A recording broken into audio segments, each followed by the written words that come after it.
That's good. Well, good morning, Sarah. Great to have you on another one of Team's Fireside Chats. I'm just introducing these now with several members, different members of team, to share ideas, advice, and different ways of working that lots of our members are doing. And I'm involving some service providers too.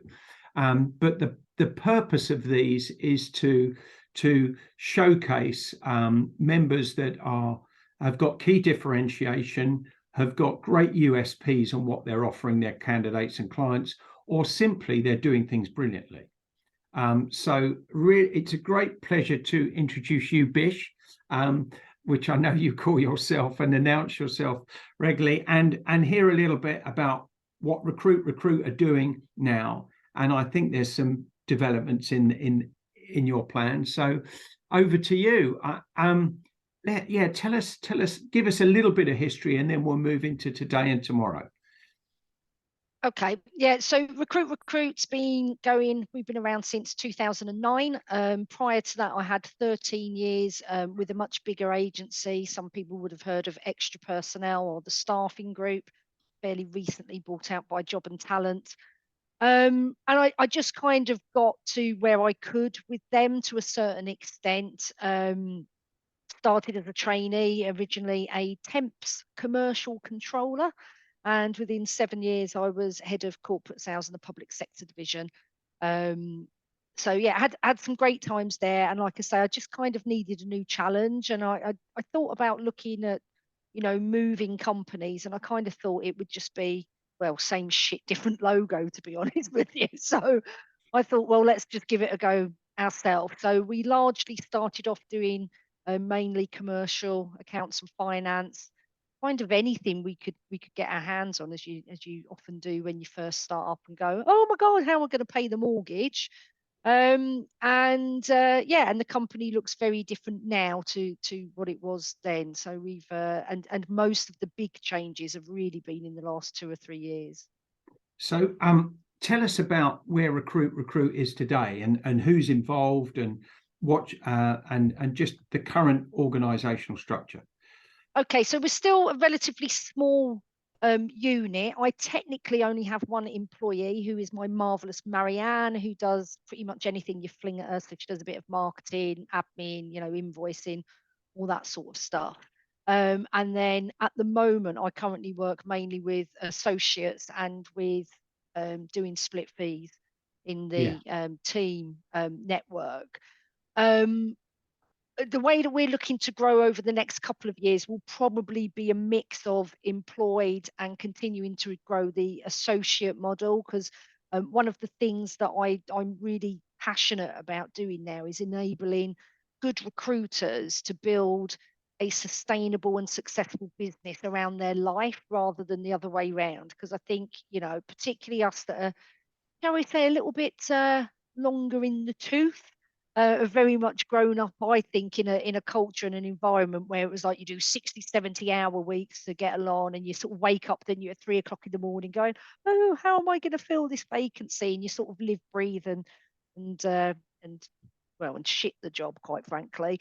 And I don't think that is sustainable or healthy. So yeah, so we've grown in that respect. Last year I spent a lot of money on training, and we were talking before we came on to record this, weren't we, about utilizing team providers as well. So one of the things that we did was we now do a lot more retained search, and we used Lou Archer at Retrained, I can't even remember what the bloody company's called. It's Retrained. Retrained, whatever. Did some stuff with Nikki Coffin and the guys at Centered Excellence around about like the business development stuff. And we're looking to do much more work in headhunting and robust search methodology. So that's one side of it. And we're also concentrating our efforts sort of based on the massive success that we had with our fast growth client back in the day with COVID, as she says, saying like it was decades ago. We're also looking at concentrating on fast growth startups and businesses that have got a significant growth project plan. So Yeah, so Yeah, rather than concentrate on industry sectors or categories of staffing, we're actually looking at the projects that the businesses are looking to do, and also those critical hires with the sort of retained search yeah. methodologies. Like that will be high revenue as well, won't it? So sometimes it's as hard to find a corporate manager or director as it is to find someone who's on 25,000, isn't it? And the Yeah, fees are dramatically different. Um, Brilliant. Well, that sounds really good, and I really like the idea of supporting and nurturing an associate model. I think one of our other members has done that really successfully along, sort of based in the South Coast, but providing all the sort of background support for invoicing and branding and stuff, and that nurturing all um, the core skills of a recruiter who might not have all the business acumen and working for themselves. So that's a really interesting model, and I know that's worked really well with one of our other members. So I might connect you with them, and you can share some ideas, which would be really cool. yeah, that'd be really You good. one of the things you've really done well is you're a networker and collaborator, um, and that supported your pipeline. And I think we got together a couple of times over the last couple of years with that amazing. I mean, you split nearly 450,000, didn't you, with one other member, Kerry, yeah. Kerry, a member you met at conference, and worked together with one client on that project. But talk about your other how you use networking to develop your sales pipeline, because I don't think enough people do, and I think some people have seen you at Rec Expo talking about the value of that, and I think it's a missed opportunity. Yeah, absolutely. I think I was first kind of introduced to proper networking, as I would call it, back when I first started the business in 2009. And I think that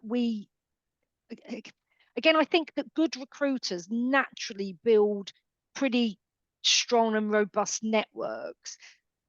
But we tend to concentrate very much on the client and candidate networks because obviously that's the thing that directly pays the bills. Mm. And I think a lot of us don't really pay much attention to or enough attention to the wider networks outside of that. And I think it's quite blinkered, to be honest with you. So prior to leaving X personnel, our idea of networking was, you'd sit there and somebody would go, "Oh, has anyone been to the chamber meeting recently?" And then we'd rock Yeah. up, drink coffee, you largely stick with each other, eat biscuits, and then go and force our business cards down people's throats. And I had quite a rude awakening when I set up RecruitRecruit because one, it was 2009, so we were still in the grip of a pretty horrific recession, so nobody was hiring. And also, because for 7 years I'd been head of corporate sales in the public sector division, I'd lost all of my local SME business contacts. Like they'd all retired or died or, moved on. So I was like, shit, I need to rebuild these networks and I need to do it quickly. And I started going to everything, like all the free stuff. There was Find It in Sandwell and stuff with the Chamber, Black Country Chamber.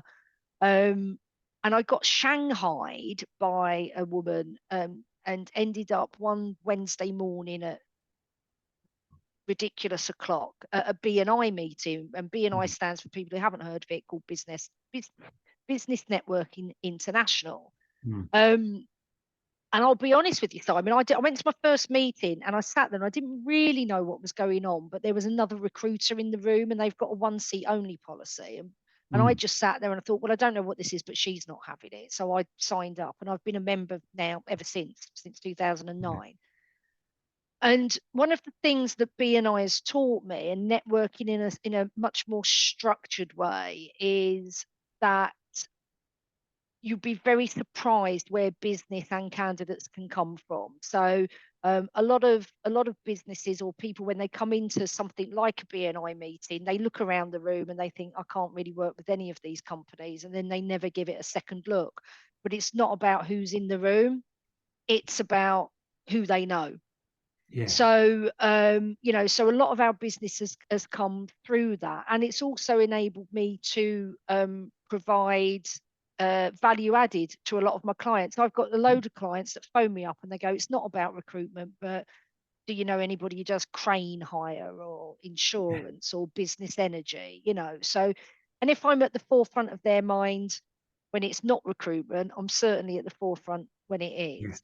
That's And I think, relationship building properly, isn't it? yeah, Yeah. absolutely. And I don't know who said it, but it's somebody much more intelligent and successful than me said years ago that your net worth is equal to your network. Um, and Yeah.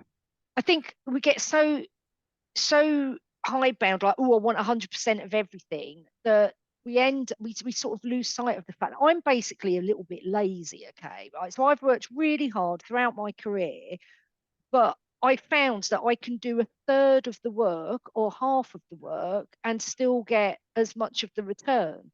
Yeah. So I don't really care whether that's made up of 10 split fees or 5 me doing everything. I'd rather it actually be 10 split fees and have time to go out and walk the dog and play. Yeah. And I Yeah. might Yeah. learn roller skating this year. I don't know. So, Cool. Well, and so how do you feel about the future in 2023? Lots of talk about recession, lots of negativity in the marketplace, but how confident do you feel about your market and going forward with Recruit this year?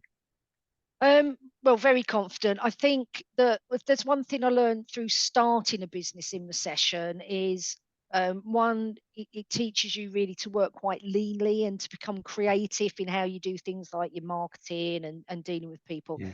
There's always a sector or a market that's going to do well in recession. That's something we Mm. need to learn. And it can also have advantages. So if we're not bricks and mortar, so one of the things about us is that everybody works remotely. But if we did decide that we needed a hub, recession's actually a really good time to get premises, for example. Yeah. Yeah. You can pick up really great talent if people are made redundant, if they're working in a sector that isn't as buoyant and they're not working for a company that's diversified quickly or efficiently enough. So I think there's always an upside, and I am the eternal optimist, so which is a bit irritating to people at times, but I'd Yeah, rather and I not be think miserable. yeah, I think it is a bit weird. It's a bit different to 2008 and 9 because there's still a million jobs advertised, and there is an absolute hunger for top talent in certain markets in the UK. I think the blue collar and the retail might struggle, but some of those other markets are really desperate for really good people. And I think your venture into senior management and search, I think it's a really good point because companies want great leaders and managers now, and I think you're going to Yeah. reap benefits. Well, I mean, that's a I go think on. we all know it is difficult at the moment. It's very Yeah, difficult. Things are much harder. But there's a great quote from a guy called Jim Rohn who said, don't wish it were easier, wish you were better. And that's one of the reasons why I continually will get out there, learn new stuff. I've been in recruitment nearly 30 years now. I still don't know it all, no, so this is the thing I would urge people to do. Invest in yourself, invest in training and knowledge, and invest in your networks and growing those collaborations. brilliant. That's a wonderful wrap up, Sarah.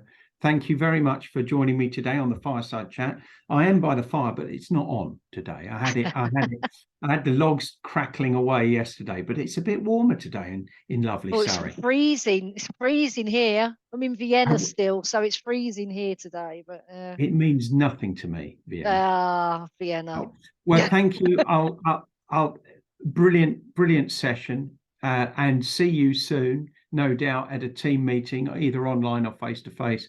Thank you again for joining me. Cheers Thanks for now. having me. Cheers, Simon.